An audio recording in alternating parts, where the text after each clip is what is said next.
আসসালামু আলাইকুম বন্ধুরা, কেমন আছেন? আশা করি ভালো আছেন, ভালো থাকবেন সেটাই চাই। তো আমার ভিডিওর সাথে থাকুন। সব ভিডিওটা হলো চেঙ্গু মেঙ্গু।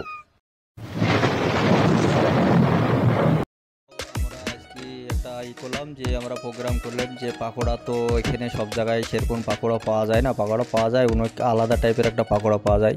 তো আমরা একটা পাতলা এখান থেকে একটা পাকোড়া বানাবো। তো সেই সিস্টেম করে রুমে একটা প্রোগ্রাম করলাম যে আমরা পাকোড়া নিজে বানিয়ে খাবো। তো সেই উদ্দেশ্য নিয়ে একটা পাকোড়া বানানো শুরু করে দিয়েছি। আপনারা অলরেডি দেখতে পাচ্ছেন যে পাকোড়া আমরা বানাচ্ছি হয়তো।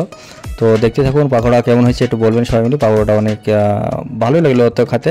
দেশে হয়তো আমি দেশে ঝাল বড়া দোকান করেছি, তো কারণ আমি পাকোড়াটা ভালো বানাতে পারি। কারণ দেশে আমি পাপোড়া, ঝাল বড়া এইসব, তারপরে পাপড়, তো এইসব আমি দেশে কোনো মেলা টেলা হলে আমি এইসবগুলো বিক্রি করি। তো অনেকটা ভালো সেজন্য করতে পারি অবশ্যই। তো যাই হোক, খুবই ভালো লাগলো খেতে। অনেক একটা সময় যায় যে রাত দিন আমরা বুঝতে পারি না, কারণ রাতে দিনে ডিউটি এমন একটা হয় যে প্রবাসে এরকমই হয়। রাত দিন আমাদের কোনো তফাৎ নাই। আমরা হচ্ছে রাত দিন আমাদেরকে একই লাগে, কারণ হচ্ছে আমরা রাতেও কোনো সময় ডিউটি করি। দেখা গেলো আমরা সকালে বেরিয়ে রাত 12টার দিকে আসলাম, রাত আবার 2টোতে আসলাম, আবার সে আমাদেরকে সকাল 6টার দিকে আবার সে রেডি হয়ে কাজ যেতে হবে। কারণ দেখতে পাচ্ছেন আমি অলরেডি গাড়িতে বসে আছি, তো আমি কাজ করছি যে যাচ্ছি। আমাদের অনেকটা রাতে আমাদেরকে অনেক জায়গায় যেতে হয়, কারণ অনেক ক্ষেত্রে অনেকটা জায়গায় ঘুরতে হয় আমাদেরকে, তো কাজের ক্ষেত্রে আর কি। তো আমাদের গাড়িতেই থাকি আমরা অবশ্যই। তো যাই হোক, অনেকটা রাতে যেতে হয়।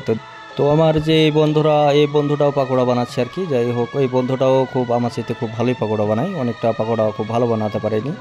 তো ভাবলাম যে বন্ধুটাকেও আমার ভিডিও ক্যামেরার মধ্যে বন্দি করে নিই। তো সে কারণেই ওনারকেও আমি ক্যামেরার মাঝে বন্দি করে নিলাম। অলরেডি আপনারা দেখতে পেলেন অবশ্যই। তো যাই হোক, সবাইকে, তোমরা প্রবাসে থাকলেও অনেকটা মানুষের সাথে একটা মহব্বত হয়ে যায়। তো সে কারণে আমাদের আমরা যে আজ যে 4 কি 5 বছর কি 6 বছর ধরে আমরা সব পড়ে আসি। তো আমাদের এই আনন্দর মাঝে আমরা অনেকটা কিছু হারিয়ে ফেলি, মানে দেশের অনেকটা মায়া, অনেকটা জিনিস আমরা মিস করি অবশ্যই। তো যাই হোক, আমরা এই সব আনন্দর মাঝে অনেকটা কিছু হারিয়ে যাই আমাদের জীবন থেকে। তো এটাই হচ্ছে প্রবাসের একটা জীবন, কারণ এখানে সবাইকে মেনে নিয়ে চলতে হয়, সবাইকে নিয়ে ফেরা করতে হয়। তো এইভাবে আমাদের জীবনটা চলে যায়। আর এখানকার লোকগুলো আমি পাইছি, অনেকটা বন্ধুগুলো অনেকটা ভালো, সবাই খুবই একটা ভালো মানুষ সবার সাথে।